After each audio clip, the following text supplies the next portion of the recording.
முறைக்கு சொல்லி அனுப்பு, இது நம்ம ஊரு விழா.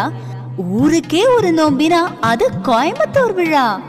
உப்பு சமா இருந்தாக்கா ஊரு பக்கம் வாடா. அரிசி பருப்பு சோறு விருந்து இருக்கு ரெடியா.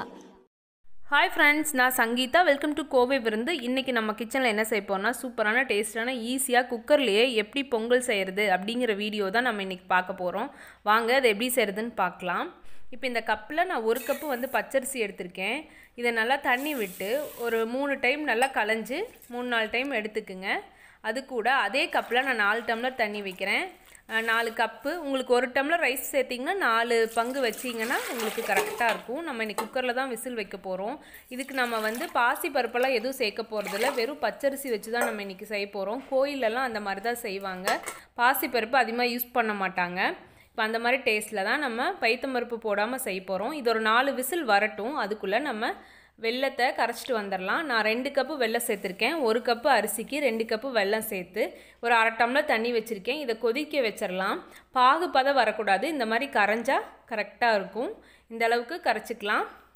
அது கூட ஒரு கடாய் வச்சுருக்கேன். அந்த கடாயில் ஒரு 2 ஸ்பூன் பக்கம் நான் நெய் சேர்த்துறேன்.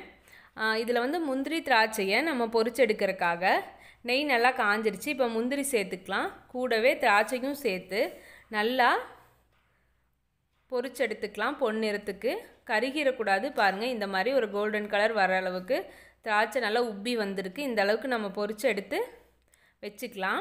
இப்போ 4 விசில் வந்துருச்சு. இப்போ எப்படி இருக்குன்னு ஓப்பன் பண்ணி பார்க்கலாம். பாருங்கள், இந்த அளவுக்கு நல்லா ரைஸ் நல்லாவே வெந்துருச்சு.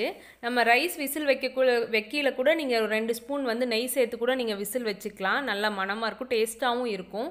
இப்போ நம்ம இதை வடிச்சுக்கலாம். பாகு நம்ம சர்க்கரை ரெடி பண்ணல, கரைச்சி அந்த தண்ணி தான் நான் சேர்க்குறேன், பாகு தண்ணி. இப்போ சேர்த்து இதை நல்லா மிக்ஸ் பண்ணி விடுங்க. நல்லா மிக்ஸ் ஆகட்டும். சப்போஸ் நீங்கள் பருப்பு சேர்க்கணும் அப்படின்னு சொன்னால் நம்ம இந்த ரைஸோடையே நீங்கள் இந்த பருப்பையும் பொங்கலோடையே சேர்த்து விசில் வச்சுருங்க. இப்போ கரெக்டாக இருக்கும். தண்ணி அதே அளவு சேர்த்திங்கனாலே போதும். கூட ஒரு 4 ஏலக்காயை நான் தட்டி வச்சுருக்கேன், அதையும் இதில் மிக்ஸ் பண்ணிக்கலாம். சேர்த்து நல்லா மிக்ஸ் பண்ணியாச்சு. இப்போ முந்திரி திராட்சையை பொரிச்சு வச்சுருக்குறோம்ல, அதையும் இதில் சேர்த்துக்கலாம். நெய் நிறைய சேர்த்தா ரொம்பவே நல்லாயிருக்கும். இப்போ கொஞ்சம் லூஸாக இருக்க மாதிரி இருக்கும். அதுக்கப்புறம் பார்த்திங்கன்னா நல்லாவே கெட்டி ஆயிரும் பொங்கல். இப்போ நம்ம நெய் சேர்த்தாச்சு, முந்திரி திராட்சையும் சேர்த்து நல்லா மிக்ஸ் பண்ணியாச்சு. உங்களுக்கு வேணும்னா நம்ம கோயிலெலாம் பார்த்திங்கன்னா சின்னதாக ஒரு சின்ன பிஞ்சளவு சூடம் சேர்ப்பாங்க. உங்களுக்கு வேணா ஆப்ஷன் நீங்கள் சேர்த்துக்கலாம். அப்போ அதே டேஸ்ட்டு நம்மளுக்கு கோயிலில் செய்கிற மாதிரியே ஒரு டேஸ்ட்டு கிடைக்கும். ரொம்பவே சூப்பராக இருக்கும். ட்ரை பண்ணி பாருங்கள். வீடியோ பிடிச்சிருந்தா லைக் பண்ணுங்கள், ஷேர் பண்ணுங்கள், கமெண்ட் பண்ணுங்கள் ஃப்ரெண்ட்ஸ். தேங்க்யூ.